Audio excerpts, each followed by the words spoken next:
Salama, salama, bien-aimés dans le Seigneur, c'est bien moi, votre sœur Déborah, l'humble servante du Seigneur et la vôtre aussi. Bien-aimés, soyez puissamment bénis au nom puissant d'Issaïa Congo. J'espère que vous vous portez bien par la grâce de Tata Nzambe. Voilà, je viens vous donner deux messages. Ce sont des visions de jugement. Le Seigneur m'a montré 2 fois dans la semaine le jugement. Voilà. Donc, la première vision, j'étais comme dans une cellule, comme un commissariat. Voilà, comme un commissariat, une salle d'attente, comme un commissariat, une salle de jugement en fait, où des gens attendent un jugement, comme un commissariat. Voilà. Et en fait, dans cette cellule-là, on devait, tuer des gens en fait. Tuer des gens par des machines. Faire passer des gens par des machines à mort. Vous savez, aux États-Unis, il y a plein de choses comme ça. Il y a la chaise électrique, il y a le poison, il y a différentes manières par lesquelles on exécute les gens, les meurtriers. Hein. Et en fait, ici, c'était des machines aussi à tuer. Hein. C'était des machines à tuer, mais j'ai compris que c'était le jugement. Donc, j'ai vu des gens qui attendaient, des gens qui étaient condamnés à mort, des gens qui savaient qu'ils allaient mourir, qui tremblaient. Vraiment, j'ai vu des gens qui avaient des aspects de coupables. Voilà, donc on sentait, on voyait que c'est des gens qui avaient péché. Mais il y avait aussi des gens qu'on tuait comme ça. Ils ne méritaient pas la mort, on tuait. Et parmi ces personnes-là, il y en a une personne qui avait attiré mon attention. Hein? Donc, c'était une personne qui avait commis des péchés. Il savait qu'il allait mourir.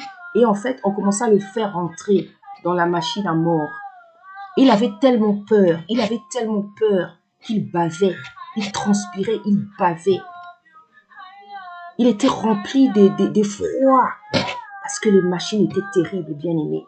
Je vais vous dessiner les machines là. Donc, ce monsieur-là, on l'a fait rentrer. Et avant d'entrer, il a fait le signe de la croix. Il a fait comme ça, là. Il a fait comme ça, tellement il avait peur. Il a fait le signe de la croix. Et je voyais que ce n'était pas quelqu'un qui priait dans sa vie, qui n'avait pas l'habitude de prier. Mais avant d'entrer là-bas, il a fait le signe de la croix. Donc, ça dit qu'il a fait une prière parce qu'il avait tellement peur. Bien aimé. Et on l'a mis et... Moi, j'étais avec un de mes enfants, on regardait. Mais on ne savait pas que ces machines, c'était pour tuer les gens. Donc, on regardait. Lorsque je me suis rendu compte que c'était pour tuer les gens, j'ai fui.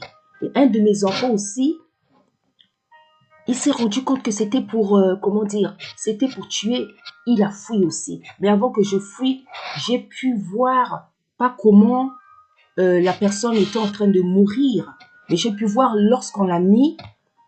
J'ai vu quand on a mis la personne. Et en fait, c'est des grosses machines.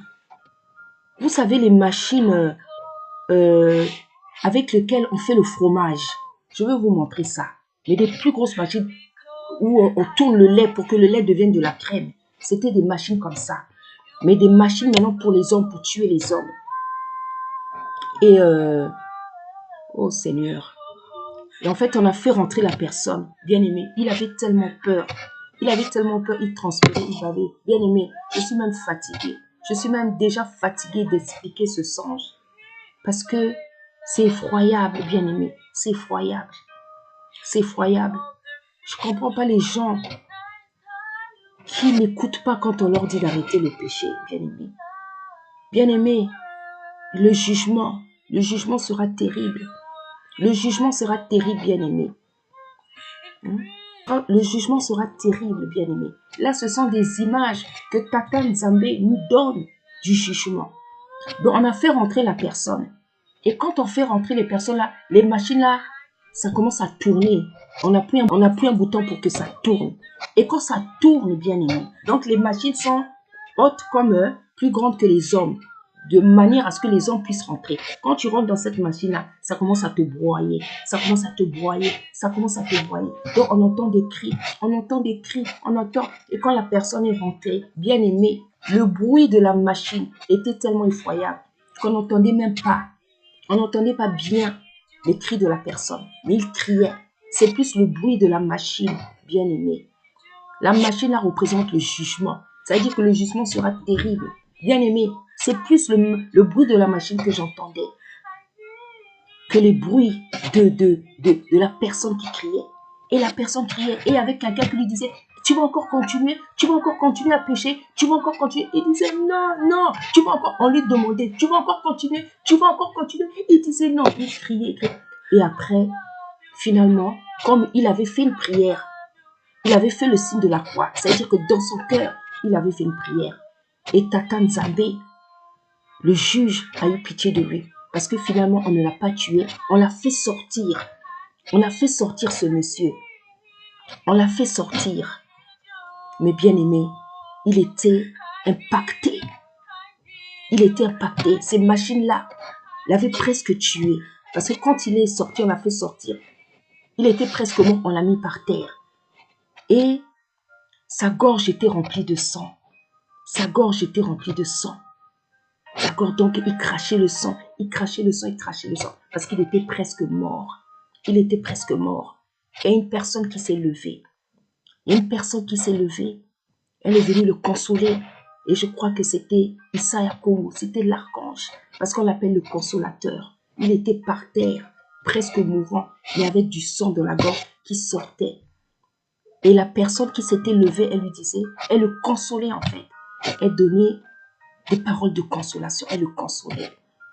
Mais il était presque mourant, bien-aimé. Ça veut dire que, bien-aimé, même si tu ne meurs pas, si Tata Nzambe te parle, même si tu ne meurs pas, si Tata Nzambe te parle et que tu prends tout ton temps pour ne pas écouter, pour ne pas abandonner le péché, bien-aimé, tu vas rester avec des séquelles. Tu resteras avec des séquelles. Tu resteras avec des séquelles. Et dans la même semaine encore, j'étais dans ma chambre et je regardais depuis la fenêtre. Je voyais de la fumée qui sortait de la terre. De la fumée qui sortait de la terre. Je regardais pendant plusieurs minutes et je me demandais qu'est-ce que c'était. Je me demandais, cette fumée a pris plusieurs, elle sortait. Comme quelque chose qui bout au fond, qui brûle au fond comme ça de la terre. Je voyais que la fumée. Et bien aimé, et à un moment donné, j'ai vu la terre qui a ouvert sa bouche et toute cette partie où il y avait la fumée qui s'est ouverte, elle a plongé sous la terre, comme dans le livre, comme Corée et ses enfants et sa famille, qui ont bêté Mosé. La terre a ouvert sa bouche et tous les gens qui étaient à ce niveau-là, et leur maison, et les gens, tout le monde est tombé. La terre a ouvert sa bouche, bien aimée. Donc j'ai compris que tout ça, c'était le jugement. C'était des visions de jugement, bien aimé. Vous savez, bien aimé, souvent je ne reçois pas ce genre de message. Vous avez remarqué, je reçois beaucoup de messages de sanctification. C'est vrai que j'ai déjà rêvé les portes de l'enfer. Mais c'est pas souvent que je reçois ça. Bien aimé, vous savez, nous les serviteurs, les servantes, nous sommes aussi des horloges pour l'Église. Nous sommes des horloges pour l'Église. Nous sommes des horloges pour le monde. Et lorsque vous voyez un serviteur, une servante, un type de message, un certain type de message, et que le message commence à changer, bien aimé, c'est une horloge. Je suis une horloge. Les serviteurs, les servantes sont des horloges. Je prêche le message que Tata Nzambe m'a donné, c'est le message de la sanctification. Et là, c'est vrai, je suis passée beaucoup au message de l'amour, mais la base, c'est toujours la sanctification. Et il y a maintenant ces nouvelles visions-là, qui sont des visions de jugement, bien aimés. Nous sommes des horloges. Lorsque le message d'un serviteur ou d'une servante change, bien aimé, faites attention. Faites attention. Nous sommes des horloges. Tata Nzambe, à travers ses servantes et ses serviteurs, veut montrer dans quel temps nous allons, dans quel temps nous sommes et dans quel temps nous allons. Bien aimé. Bien aimé, je veux prendre des portions d'écriture pour que tu saches que les temps sont finis, que nous sommes à la fin, que ce n'est plus le temps de blaguer, ce n'est plus le temps de prendre ton temps pour te convertir, ce n'est plus le temps de prendre ton temps pour arrêter les péchés, pour arrêter le péché. Ce n'est plus le temps, bien-aimé, de prendre ton temps pour t'amuser dans la vie, pour faire la fête, pour faire du n'importe quoi. Nous sommes dans un temps où chacun doit maintenant chercher le salut, bien-aimé. Parce que si tu ne t'attaches pas à chercher le salut, bien-aimé, tu pourras partir à n'importe quel moment sans que tu aies eu le temps de te repentir, de demander pardon à Tata Nzambe pour tes péchés. Et un de mes enfants a eu un songe où le Seigneur disait carrément, maintenant quand les gens vont pécher, ça sera la mort. Maintenant quand les gens vont pécher, je vais tuer. Bien-aimé, c'est pour ça que vous voyez que beaucoup de gens sont maintenant en train de mourir dans des catastrophes. Regardez ce qui est arrivé à Brazzaville. C'est vrai, c'est un sacrifice. Hein? Vous savez, ce qui est arrivé à Brazzaville, c'est un sacrifice. Mais Tata Nzambe, il sait garder ses enfants. Il sait garder ses enfants. Comment toute une population, des jeunes comme ça, peuvent partir comme de la blague comme ça? Parmi ces jeunes, y en a-t-il qui ne priaient pas? Parmi ces jeunes, il y a des parents de ces jeunes qui ne priaient pas, bien aimés. Comment une multitude de personnes peut partir comme ça? Et lorsque le Seigneur m'avait montré l'enfer en 2000, je crois que c'était en 2015, je crois, non, ou bien 2019, les portes de l'enfer, je voyais effectivement que beaucoup de jeunes allaient en enfer. Beaucoup de jeunes allaient en enfer. Parce que tellement la vie est difficile dans nos pays-là. La vie est tellement difficile que la franc-maçonnerie est en train de proposer le paradis aux jeunes. Et c'est tellement la misère, c'est la faim, c'est la soif. Ces pauvres n'ont pas le choix. Je ne sais pas si je peux dire qu'ils n'ont pas le choix, mais nombreux acceptent. Et voilà ce qui leur arrive, bien aimé. Voilà ce qui leur arrive. Parce qu'au pays maintenant, c'est la franc-maçonnerie qui propose le paradis. Et les gens tellement faim, dans la misère, ils ont tellement faim, dans la galère. Il y en a, ils se disent, non, j'ai pas le choix. Je suis obligé de faire ça pour manger, pour nourrir ma famille. Voilà ce qui arrive, bien aimé. Quand on ne s'attache pas à Tata Nzambe, quand on ne s'attache pas au vrai Tata Nzambe, au vrai créateur. Bien aimé, les temps sont finis, bien aimé. Les temps sont finis. Si tu ne comprends pas que tu dois chercher ton salut pour ne pas aller en enfer, bien aimé, c'est difficile. C'est difficile. Je veux prendre des portions d'écriture, bien aimé, afin que tu saches qu'il y a des péchés qui ne vont pas te permettre de rentrer, de voir la face de Tata Nzambe au jour du jugement, au dernier jour, bien aimé, au jour de sa gloire, lorsqu'il viendra prendre ses enfants pour rester avec eux, bien aimé. Il y a des péchés qui ne te permettront pas d'entrer. La Bible dit que c'est vrai, tout mal, toute iniquité est un péché. Toute iniquité, tout mal est un péché. Mais on nous a donné précisément certains péchés qui vont faire en sorte que tu ne pourras pas entrer si tu continues à les pratiquer, bien-aimé dans le Seigneur. Je veux lire ces péchés-là.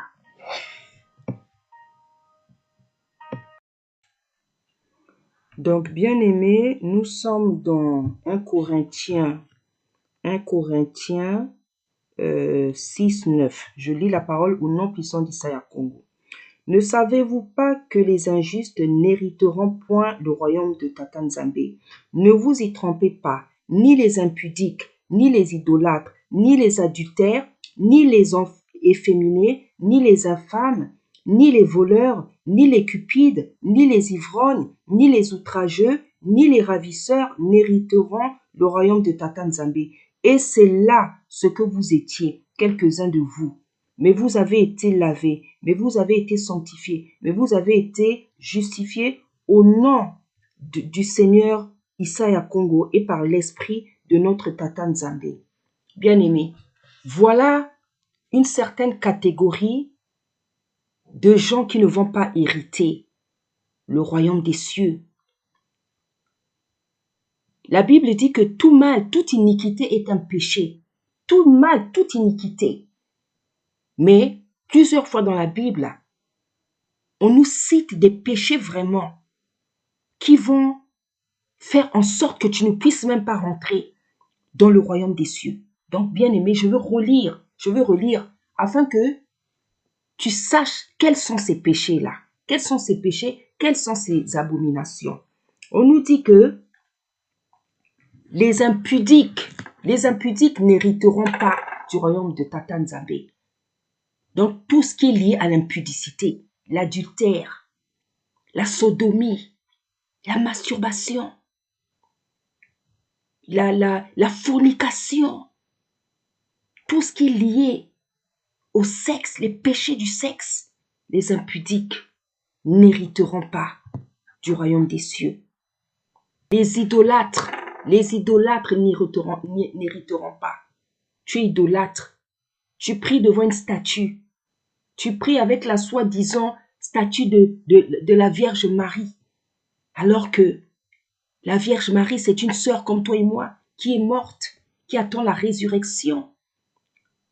Toi, tu pries avec elle. Une statue de c'est comme si quelqu'un l'avait déjà vue. Tu pries avec des bougies. Tu pries devant une statue. Tu pries devant une photo. Tu pries devant je sais pas quoi. Tu pries avec je sais pas quoi. Tu adores ton mari. Tu adores tes enfants. Tu adores tes parents. Tu adores ta femme. Tu adores un ami. Tu adores ta voiture. Tu adores ta maison. C'est l'idolâtrie, bien-aimé. Tu adores ta maison, les biens qui sont dans ta maison. Tu adores ta voiture. Tu la laves comme si c'était je sais pas quoi. C'est l'idolâtrie, bien-aimé. Sortons de l'idolâtrie.